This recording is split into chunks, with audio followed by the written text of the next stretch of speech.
Hey everyone, Derpy here, back with another Battle Pirates video. This is my level 407 target using my full Punisher Mark II fleet. Let's go ahead and get right into this target here. As you can see, we have seen this particular target before. As I pan around the map, it was the X set target in the first Punisher cycle raid, so it is going to be familiar to some of you. I'm going to go ahead and just drive this thing live the best I can. I'm going to be using the tank method with one ship ahead, slightly ahead of everything else, and that's the best thing that I'm seeing in this particular target. That's the best way to drive this thing for the least amount of damage possible. At some points you will have many of the flamethrowers coming in, like right here, and it looks like that one did just about graze my Punisher flagship, although because my ships weren't stacked, it wasn't too bad and didn't hit everything else. The key point with these flamethrowers is you have to keep moving if they're in the air being shot at you or they're about to be shot at you. Notice I'm weaving my way through this minefield here, trying to avoid all of the mines that are going to be triggered as soon as I kill this first building here. Once this building's dead, I have to make sure I'm killing the gate so I can get through the mines, and there is another flamethrower shooting at me right there. Okay, now we have a chunk of buildings here, along with more flamethrowers coming in at me. And the flamethrowers are these large, fiery, radioactive damage from these thrower turrets that have a very high range. This is a skill target as opposed to a potential auto target, so the mines in here are dealing damage, and there are radioactive throwers in this thing.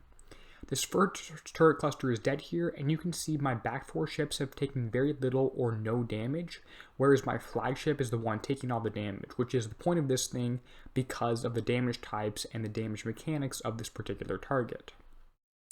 In terms of mechanics, I mean all the weapons in this target deal accuracy-based evade damage, which means they shoot at the closest ship, and if they hit, they do splash damage to all your surrounding ships, and if they miss, they do no damage whatsoever. So that's what I mean by accuracy-based evade.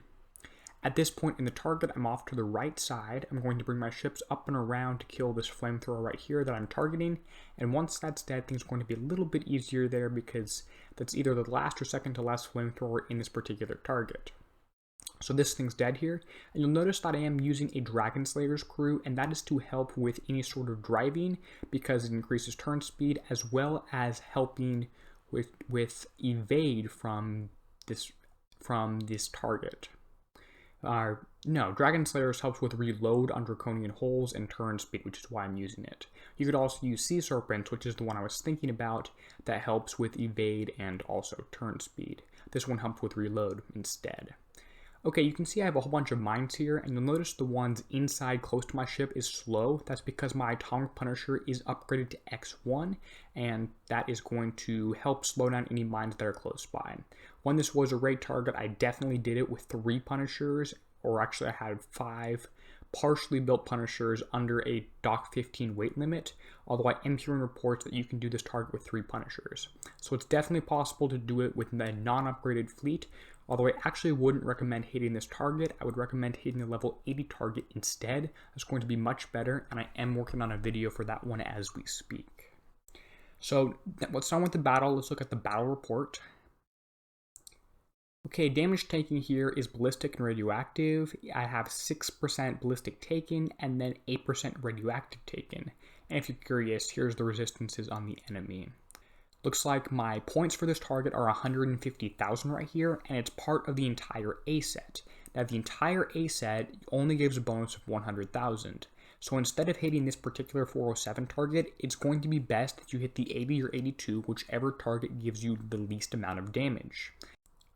As you can see here, the 80 target pays at 100,000 and the 407 pays at 150,000, and the 80 also pays at 82,000 with a very small set bonus like I said. Here's the repair I'm taking on this target. It's 33 minutes damage. If you drive better than I did or get lucky or something like that, you might be able to get it down to instant repair, maybe instant repair on the back 4 ships with 10-15 minutes repair on the front one. Here's the build I'm using in this target. It's nothing special, it's what most people are using there. One ship is at X1, one ship is at U2. Actually, 2 ships are at U2, 1 is at U3, and the flagship is also at X1. If you have any questions on this build, leave a comment below and I'll do my best to get back to you. I will make sure to include the hash code in the YouTube description or comments down below. So I hope you enjoyed this video and I hope it helped. If you did, you can let me know by leaving a like on the video. And as always, this is Derpy signing out, helping you be a better pirate.